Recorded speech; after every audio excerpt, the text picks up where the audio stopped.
Hey guys, today I want to talk about our first year as a designer. Now, some of us have been dabbling over the years, kind of messing around in design, maybe uploading a few things, maybe pitching to a few manufacturers.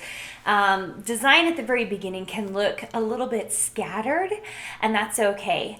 But I want to talk about if you are very serious about design, what you do in the first year, and if you do it very consistently matters quite a bit. So I was thinking about this because at the time of recording, so this is going to come out a couple months after, I had just went through our first year of Ink Club. Now, here's the crazy thing. Every time you start a new business or a new entity or something brand new, it is like starting at the very beginning. And I've done this process enough times at this point to know exactly how it's going to go. And it is almost identical for every business that I have started. And that is, the first year is by far the hardest. You pivot a lot and you're just spending a lot of time figuring out how to make it work. And, this was the way it was when I started my design business, right? Like the first year I made, you guys know, if you've been to a design boot camp or anything else where I've talked to you guys about how I got started, I did not make very much money.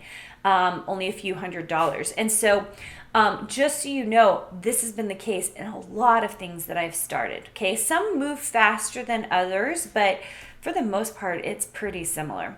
And what I find is the first year is so difficult for most people that they don't continue forward. And it makes me very sad because some of you are fantastic designers and you don't realize that the first year is hard on purpose.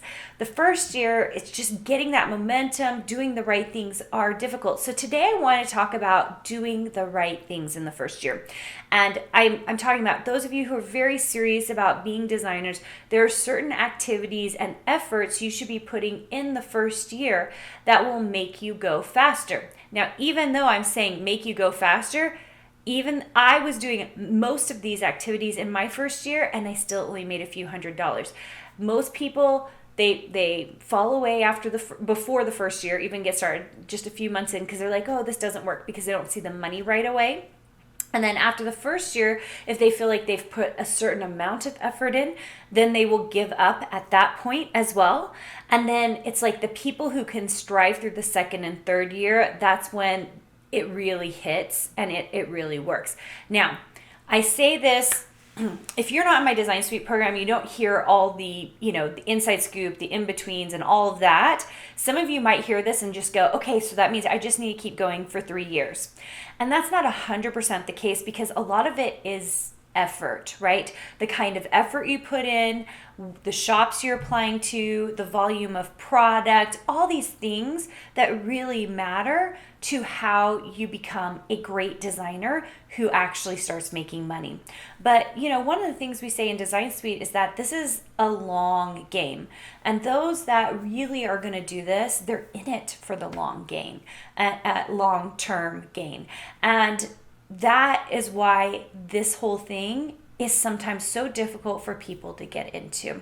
And it's really the reason I started Design Suite, because I saw, you guys know, most of you know that Design Suite's 1 year long. There's a reason for that. Graphic design school, 4 years long, right? Getting experience, a solid 4 to 5 years after that. So there's like a 9-year span where people will get design training and then they'll get into 4 to 5 years of experience as a designer. And that really solidifies you in the design field. It's really like an 8 to 10 year period, okay, to make it happen. And I know that certainly was the case for me. And I even went to extra schooling since I have a Ph.D. in design. But I am here to tell you that it takes a minimum of 1 year just to break together like that educational piece to make sure that you're doing the right things in design, like your actual design work is good. And the second piece to that is making sure that you are getting the right experience and doing the right things, the right efforts to make it work. And so that's why we started Design Suite. That's why it's at least a year long. A good portion of the membership stays on a monthly basis after that. We We only do monthly because we want you to stay as long as you feel like you need to stay and then move on. We're very, very happy if our designers need to move on and get to the next level. I am just fine with that. To me, it's kind of like getting your postdoc and then, moving to the next level. So, all right. So first year activities. Now, you guys have heard me say this on multiple podcasts. You hear me say this on Instagram. And I do think that people they do not believe me when I say this. But if you are not designing every day in the first year, like your first year might be really the first 2 years. Like you need to be designing every day, 7 days a week, and knowing and learning the programs. The first year is like your break-even year. And if you are not learning how to use the programs faster during the first year and building a body of work in the first year, even though you're not making a lot of money, then you are doing yourself a disservice. It is not behaving like the first year. The first year, you have to build so much artwork, okay? You have to have a lot, and you have to experiment a lot, and you have to test a lot. That is part of this whole thing. And so the first year's efforts should be designing, spending so much time in design. I usually don't love for my designers to spend a lot of time in social media on the first year. Unless they already have a huge crafting or fabric following, then they need to continue to do that. But if you don't have a huge following, then we want to do the most minimal on social media. Why? Because most of your efforts should go towards becoming a great designer.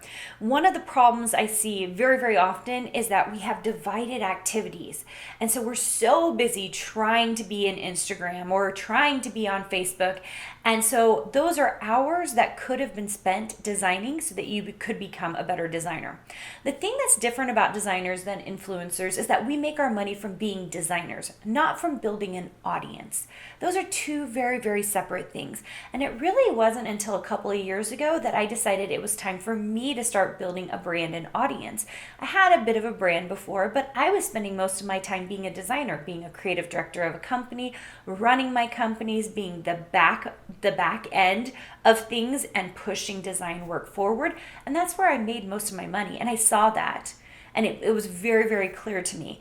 And so when I see designers who are spending so much time in social media, so much time on audience building, I just think that could have been, if you could, I think just a little bit effort is fine, but like most of that time should have been spent designing because that's where we're making most of our money. So that effort needs to be in that first year, it really needs to be on design work. And that's why I tell people to design every day. That's where the effort needs to be. Now, the other thing we are trying to do in that first year is become faster designers. So great designers and faster designers, okay? Those two things really matter because if we can become faster designers, then basically our hourly rate goes up, right? I see designers all the time, they just charge more. They just are like, well, it's an hour long, so I'm gonna charge more.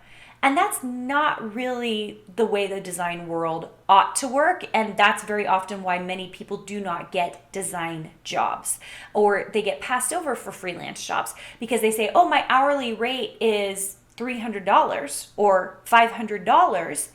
And here's the deal. Like if your hourly rate is so high, it means that you should be able to create that logo in 20 minutes. So like that person can pay you $100 or $200 for that thing because it only took you 10 or 20 minutes to do.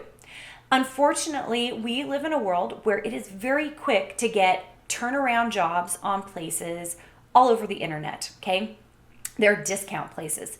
So if you're going to be a certain kind of designer with a higher rate, like I know I charge thousands for my rate, but it's because I know that I can turn around something to you in 5 minutes. So if I know it will only take me 5 minutes, I'm going to only charge you the $100 or whatever it is so I can hurry up and get it done for you. Whereas a novice designer might take 2 hours and their rate is $50 an hour because they've done it for 2 hours.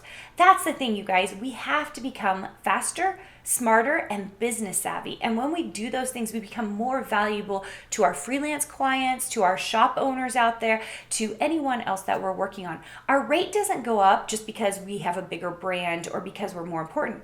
It's because we are faster. And so we don't charge people, we charge people for the bulk of the work that we can actually do in an hour. Does that make sense? That is one of those things that don't know that everybody understands or does, but it's very, very important. All right, guys, first year, what are you going to do? You're going to put that effort in, you're going to become faster as a designer, and you're going to be designing every day. Those are the things we have to do in the first year. And you can do that, okay? After that, it's all about momentum. And of course, you move much faster when you have expert guidance, the inside scoop, accountability, all the things that, we really teach in school, right? All right, guys, so glad to have you here. I hope this helped you today, and I'll talk to you soon. Hey, did you know that you can visit me at makeanddesign.com to learn more about this podcast and join my VIP group for weekly freebies? I can't wait to see you there.